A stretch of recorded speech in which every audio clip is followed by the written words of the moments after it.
নমস্কাৰ আজি ২৪ এপ্ৰিল অসমৰ লগতে ভাৰতৰ বিভিন্ন প্ৰান্তৰ পৰা ৰাতিপুৱাৰ বহুকেইটা খবৰ একেলগে যুগুতোৱা হৈছে আজিৰ প্ৰথমটো গুৰুত্বপূৰ্ণ খবৰ হৈছে উচ্চতৰ মাধ্যমিক পৰীক্ষাৰ ফলাফলৰ দিন ঘোষণা কৰা হৈছে শিক্ষামন্ত্ৰী ৰণোজ পেগুৱে মাত্ৰ কিছু সময়ৰ পূৰ্বে ঘোষণা কৰিছে উচ্চতৰ মাধ্যমিক পৰীক্ষাৰ ফলাফলৰ দিন দিনৰ 10 বজাৰ লগে লগে ঘোষণা কৰা হ'ব উচ্চতৰ মাধ্যমিক পৰীক্ষাৰ ফলাফল 10টাকৈ ৱেবছাইটত উপলব্ধ হ'ব উচ্চতৰ মাধ্যমিক পৰীক্ষাৰ ফলাফল এতিয়া প্ৰশ্ন হয় কেতিয়া ঘোষণা কৰিব উচ্চতৰ মাধ্যমিক পৰীক্ষাৰ ফলাফল কিছু সময়ৰ পূৰ্বে শিক্ষামন্ত্ৰী গৰাকীয়ে কৈছে যে 5 মেৰ ভিতৰত ঘোষণা কৰা হ'ব উচ্চতৰ মাধ্যমিক পৰীক্ষাৰ ফলাফল 10টাকৈ ৱেবছাইটত উপলব্ধ হ'ব এইচএছৰ ফলাফল আজি ৰাতিপুৱা গুৰুত্বপূৰ্ণ খবৰ হৈছে এখন নিৰ্বাচনী সভাত আজমলে দলিয়াই দিছে মাইক হঠাৎ আজমলৰ কি হৈছে বদৌদিন আজমলত কৰবাত যদি আজমলে গামুচা দলিয়াইছে কৰবাত আকৌ দলিয়াইছে হাতৰ মাইক্ৰোফোন এবাৰ এখন নিৰ্বাচনী সভাতে মৌলানা বদৌদিন আজমলে দলিয়াই দিছে মাইক খবৰলৈ মানুহ নহাৰ কাৰণে এবাৰ বদৌদিন আজমলৰ উঠিছে খং ৰাইজৰ মাজতে আজমলে পুনৰ দলিয়াই দিছে হাতৰ মাইক্ৰোফোন দলীয় কৰ্মী নিজৰ বিধায়কৰ ওপৰতে ক্ষোভ উজাৰিছে এবাৰ ইউডিএফ প্ৰধান বদৌদিন আজমলে পুনৰবাৰ মঞ্চতে মাইক দলিয়াই দিছে এবাৰ বদৌদিন আজমলে খবৰলৈ মানুহ নাহিল খঙত এবাৰ টিঙিৰি তোলা হৈ পৰিছে মৌলানা বদৌদিন আজমল হাইলাকান্দিৰ তিনিগৰাকী বিধায়কক অকৰ্মণ্য আখ্যা দিছে এবাৰ মৌলানা বদৌদিন আজমলে কিয়নো বিশাল জনসভাত এইদৰে দেখিবলৈ পোৱা গৈছে মৌলানা বদৌদিন আজমলে মাইক দলিয়াই দিছে কিয়নো সভালৈ যিমান মানুহ আহিব লগা আছিল সিমান মানুহ অহা নাই আৰু তাৰ পিছতে এইদৰে কম সংখ্যক জনতা দেখি এবাৰ আজমলৰ উঠিছে খং বিধায়ক নিজামুদ্দিন চৌধুৰী খুজামুদ্দিন লস্কৰ জাকিৰ হুছেইন লস্কৰৰ ওপৰত আজমলে কৰিছে প্ৰচণ্ড খং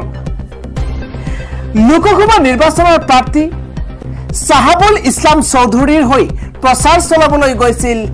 মৌলানা বদৌদিন আজমল কিন্তু নিৰ্বাচনী প্ৰচাৰ সভাতে নাহিল 5 কৰোৰ অধিক জনতা খালি চকী দেখি এবাৰ আজমলে কৰিছে খং ইয়াতে খৰ্গহস্ত হৈ পৰিছে আজমল আৰু তাৰ পিছত দলিয়াই দিছে হাতৰ মাইক্ৰোফোন আন এটা খবৰ হৈছে মেট্ৰিক উত্তীৰ্ণ ছাত্ৰ ছাত্ৰীসকলৰ এটা ভাল খবৰ কিয়নো মুখ্যমন্ত্ৰী ডক্টৰ হিমন্ত বিশ্ব শৰ্মাই মেট্ৰিক উত্তীৰ্ণ ছাত্ৰ ছাত্ৰীসকলৰ এটা ভাল খবৰ দিছে নামভৰ্তি হ'ব বিনামূলীয়া এইবাৰ মেট্ৰিক উত্তীৰ্ণৰ নামভৰ্তি বিনামূলীয়া হ'ব বুলি মন্তব্য কৰিছে মুখ্যমন্ত্ৰী গৰাকীয়ে ইয়াৰ লগতে একাউণ্টত প্ৰত্যেকগৰাকী ছাত্ৰ ছাত্ৰী সোমাব 10,000 কোটি টকা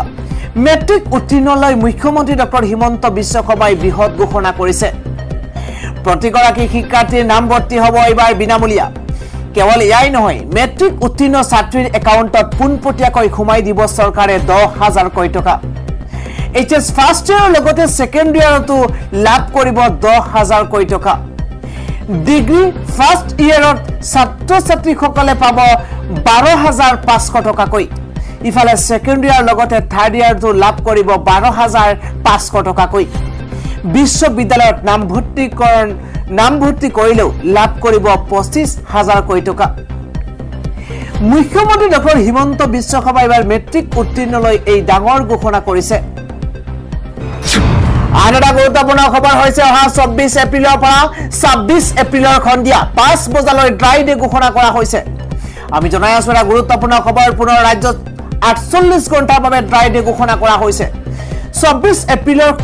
সন্ধিয়া 5 বজাৰ পৰা 26 এপ্ৰিলৰ সন্ধিয়া 5 বজালৈ ড্ৰাই ডে ঘোষণা কৰা হৈছে 4 জুনতো ভোট গণনা শেষ নোহোৱা পৰ্যন্ত বাহাল থাকিব এই ড্ৰাই ডে আৰু এই সময়ছোৱাত কোৱা হৈছে কোনো বাৰ লগতে ক্লাব হোটেল দেশীয় খুৰাৰ দোকানত খুৰা বিক্ৰী কৰাত সম্পূৰ্ণ নিষেধাজ্ঞা প্ৰদান কৰা হৈছে নিয়ম ভংগ কৰিলে জৰিমনা বিহিব প্ৰশাসনে দ্বিতীয় পৰ্যায়ৰ নিৰ্বাচনৰ বাবে জাৰি কৰা হৈছে বিশেষ নিৰ্দেশনা কেইবাটাও জৰুৰী নিৰ্দেশনা এবাৰ জাৰি কৰা হৈছে আৰু 4 জুনতো ভোট গণনা শেষ নোহোৱা পৰ্যন্ত এই ড্ৰাই ডে বাহাল থাকিব 24 এপ্ৰিলৰ সন্ধিয়া 5 বজাৰ পৰা 26 এপ্ৰিলৰ সন্ধিয়া 5 বজালৈ ড্ৰাই ডে ঘোষণা কৰা হৈছে আন এটা খবৰ হৈছে ৰাজ্যত প্ৰচণ্ড বৰষুণৰ সতৰ্কবাণী দিছে বতৰ বিজ্ঞান কেন্দ্ৰই ৰাজ্যত হ'ব প্ৰচণ্ড ধুমুহা বৰষুণ 23খন জিলালৈ জাৰি কৰা হৈছে সতৰ্কতা 23খন জিলালৈ সতৰ্কবাণী জাৰি কৰিছে আঞ্চলিক বতৰ বিজ্ঞান কেন্দ্ৰই অনাগত 4 দিনলৈ ৰাজ্যৰ ভিন্ন প্ৰান্তত হ'ব প্ৰচণ্ড ধুমুহা বৰষুণ 40ৰ পৰা 50 কিলোমিটাৰ গতিবেগেৰে আহি আছে প্ৰচণ্ড ধুমুহা বৰষুণৰ লগতে বজ্ৰপাত হোৱাৰ সতৰ্কবাণী জাৰি কৰা হৈছে 23খন জিলালৈ সেই সতৰ্কবাণী জাৰি কৰিছে বতৰ বিজ্ঞান কেন্দ্ৰই কেইবাখনো জিলাৰ নাম কোৱা হৈছে উল্লেখ কৰা হৈছে এই কেইবাখনো জিলাত প্ৰচণ্ড ধুমুহা বৰষুণৰ আগজাননী বতৰ বিজ্ঞান কেন্দ্ৰৰ উদালগুৰিত হ'ব প্ৰচণ্ড বৰষুণ দৰঙত হ'ব বৰষুণ কামৰূপ মেট্ৰ মৰিগাঁও নগাঁও হুজাই পশ্চিম কাৰ্বি আংলংকে ধৰি আন কেইবাটাও প্ৰান্তত এইদৰে প্ৰচণ্ড ধুমুহা বৰষুণৰ আগজাননী প্ৰদান কৰিছে আঞ্চলিক বতৰ বিজ্ঞান কেন্দ্ৰই আন এটা গুৰুত্বপূৰ্ণ খবৰ হৈছে মন্ত্ৰী পীযুষ হাজৰিকাই আজি কয় যে মাত্ৰ এখন আসনৰ কাৰণেও মহা সংকটত পৰিছে এইবাৰ কংগ্ৰেছ দল অসমত কংগ্ৰেছৰ অৱস্থা অতিকৈ শোচনীয় হৈ পৰিছে মাত্ৰ এখন আসনৰ কাৰণেও মহা সংকটত পৰিছে এইবাৰ কংগ্ৰেছ ৰাষ্ট্ৰীয় সংবাদ মাধ্যমৰ আগত এই মন্তব্য কৰিছে মন্ত্ৰী পীযুষ হাজৰিকাই মন্ত্ৰী পীযুষ হাজৰিকাই কয় যে 14ৰ ভিতৰত 13খন আসনেই আমি জিকিম এয়া আমাৰ গ্যাৰান্টি মূৰ বুধেৰে অসমত কংগ্ৰেছৰ অস্তিত্ব একেবাৰে নাইকিয়া হৈ পৰিছে আৰু যাৰ বাবে তেওঁলোকে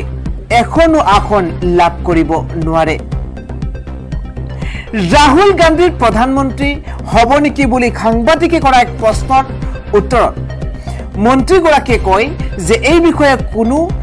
প্ৰশ্নই উঠিব নালাগে সমগ্ৰ দেশৰ ভিতৰত কংগ্ৰেছে খুব বেছি 45খন আসন পাব 45খন আসনেৰে কোনোবা প্ৰধানমন্ত্ৰী হ'ব পাৰে নেকি হেয়া চিন্তা কৰিবলগীয়া বিষয় বুলি কয় মন্ত্ৰীগৰাকীয়ে লগতে তেওঁ কয় যে নৰেন্দ্ৰ মোদী ডাঙৰীয়াই কোৱাৰ নিচিনা অব কি ৱাৰ 400 পাৰ 400খন আসনত বিজয়ী হৈ লোকসভালৈ আহিব নৰেন্দ্ৰ মোদী উজনি অসমৰ গোটেই 5খন আসনেই আমাৰ হ'ব 14খনৰ 13খন আসনতেই আমি জয়ী হ'ম বুলি মন্তব্য কৰিছে মন্ত্ৰী পীযুষ হাজৰিকাই কংগ্ৰেছ শাসনলৈ আহিলে ৰাজহুৱা সম্পত্তি ৰাইজক বিতৰণ কৰা হ'ব বুলি ৰাহুল গান্ধীয়ে কৰা মন্তব্য সন্দৰ্ভত মন্ত্ৰীগৰাকীয়ে প্ৰতিক্ৰিয়া প্ৰকাশ কৰি লগতে তেওঁ কয় যে তেওঁলোকে ৰাজহুৱা সম্পত্তি মানুহক বিতৰণ কৰি দিয়াৰ কথা কৈছে বিশেষকৈ কংগ্ৰেছীসকলক যি সংবিধান বিৰোধী মই ইয়াৰ তীব্ৰ বিৰোধিতা কৰিছো বুলি তেওঁ মন্তব্য কৰিছে আন এটা গুৰুত্বপূৰ্ণ খবৰ হৈছে আজি ভূপেন বৰাই কয় যে 5 লাখ চাকমা শৰণাৰ্থীৰ বুজা অসমে নলবৰ বাবেই বিজেপিক ভোট দিয়াৰ পৰা বিৰত থাকক 5 লাখ হাজং চাকমা শৰণাৰ্থীক অসমৰ সংস্থাপিত কৰিবলৈ কেন্দ্ৰীয় গৃহমন্ত্ৰী অমিত শাহ নিৰ্দেশত অসমৰ মুখ্যমন্ত্ৰী ডক্টৰ হিমন্ত বিশ্ব শৰ্মাই এক ভয়ংকৰ ব্লুপ্ৰিন্ট ৰচনা কৰিছে কেন্দ্ৰীয় মন্ত্ৰী কিৰেণ ৰিজিজুৱে অৰুণাচলত এক সংবাদ মেলৰ দ্বাৰা এই ভয়াবহ ষড়যন্ত্ৰৰ কথা ঘোষণা কৰাৰ পিছতে অনাগত দিনত অসমৰ বাবে এক ভয়ংকৰ পৰিস্থিতিৰ উদ্ভৱ হোৱাৰ আশংকা কৰিছে বুলি ভূপেন বৰাই মন্তব্য কৰিছে ভূপেন বৰাই বৰপেটা লোকসভা সমষ্টিৰ জাতীয় কংগ্ৰেছৰ প্ৰাৰ্থী দীপ বায়নৰ হৈ নিৰ্বাচনী প্ৰচাৰ চলাবলৈ গৈ উক্ত বক্তব্য প্ৰদান কৰিছে উক্ত সভাত তেওঁ অসমৰ নতুন প্ৰজন্মৰ ভৱিষ্যত সুৰক্ষিত কৰাৰ স্বাৰ্থত অসমৰ ৰাইজক অমিত শাহ আৰু হিমন্ত বিশ্ব শৰ্মাৰ ষড়যন্ত্ৰ উফৰাবলৈ অহা 26 এপ্ৰিল আৰু 7 মেত বিজেপিৰ বিৰুদ্ধে ভোট দিবৰ বাবে আহ্বান জনাইছে ভূপেন বৰাই লগতে কয় যে সংবাদ মাধ্যমৰ আগত তেওঁ লগতে কয় যে বিজেপিক ভোট দিয়া মানে অসমে আকৌ বিদেশী বুজা গ্ৰহণ কৰিবলৈ বাধ্য হোৱা কথাটো খুচাইছে অসমৰ মানুহৰ মূৰত লাখ লাখ বিদেশীৰ বুজা জাপি দিয়াৰ ষড়যন্ত্ৰ কৰা এই চৰকাৰক উফৰাবৰ বাবে ৰাইজে এতিয়া সিদ্ধান্ত ল'ব লাগে বুলি তাৎপৰ্যপূৰ্ণ মন্তব্য কৰিছে ভূপেন বৰাই আন এটা গুৰুত্বপূৰ্ণ খবৰ হৈছে এবাৰ মেট্ৰিকত চৰকাৰী বিদ্যালয়ৰ অৱস্থা অতিকৈ শোচনীয় মেট্ৰিকত চৰকাৰী বিদ্যালয়ৰ শোচনীয় ফলাফল স্থানপ্ৰাপ্তৰ তালিকাত ব্যক্তিগত খণ্ডৰ বিদ্যালয়ৰ সাফল্য দেখিবলৈ পোৱা গৈছে স্থানপ্ৰাপ্তৰ তালিকাত ব্যক্তিগত খণ্ডৰ বিদ্যালয়ৰ সাফল্যই ৰাজ্য চৰকাৰৰ ব্যৰ্থতাৰ প্ৰমাণ কৰিছে বুলি মন্তব্য কৰিছে ডক্টৰ ভৱেন চৌধুৰীয়ে এই মুহূৰ্তত জনাই আছো এটা গুৰুত্বপূৰ্ণ খবৰ শনিবাৰে ঘোষিত হাইস্কুল শিক্ষান্ত পৰীক্ষাৰ ফলাফলে ৰাজ্যৰ চৰকাৰী শিক্ষা খণ্ডৰ শোচনীয় স্বৰূপ উদঙাই দিছে পৰীক্ষাত অৱতীৰ্ণ হোৱা মুঠ 4,19,078 গৰাকী শিক্ষাৰ্থীৰ মাজৰ পৰা 3,17,317 গৰাকী শিক্ষাৰ্থী উত্তীৰ্ণ হৈছে উত্তীৰ্ণৰ হাৰ 75.7% এই ফলাফলে ৰাজ্যৰ ব্যক্তিগত খণ্ডৰ বিদ্যালয়ৰ সফলতা প্ৰতিপন্ন কৰাৰ লগতে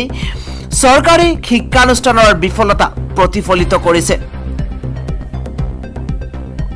তেওঁ লগতে কয় যে হাইস্কুল শিক্ষান্ত পৰীক্ষাত বিশেষ স্থানপ্ৰাপ্ত শীৰ্ষ 5 গৰাকী ছাত্ৰ-ছাত্ৰী